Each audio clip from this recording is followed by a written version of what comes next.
লম্বা বুঝাও আমারে মাউয়ার বহালে বাড়ি করা তো সাজানো গোছানো কেন? একজনের বিয়া। কার বিয়া? আমার বিয়া। কি বুঝলাম না। ও বাবু, হেনার মায়ের ছোটকালে বাইরে যাওয়ার পর হইতে হেনার জন্য আমি তো বিবাহ করতে পারি নাই। আজ হেনা বাইরেই গেছে, আমি তো মুক্ত। সেদিনে আমি আজ বিবাহ করতে আসি। পরিয়া তোরা বিয়া হবে কেডা? হেনা যে পোলার লগে বাইরেই গেছে, আর মায়ের রে আমি আবার ভাগাই আনছি। মানে উঠবি শুনলাম তুই যে আমার মাইয়া ভাগাই লই যাবি, তোর মায়ের রে আমি বিয়ে হলমু। বাবু তুমি এখন যাও, আমার বিবাহের সময় হইছে। না, এটা আমি বিশ্বাস করি না।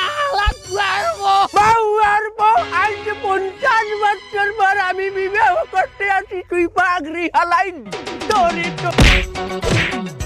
প্লিজ আমাকে ক্ষমা করে দাও।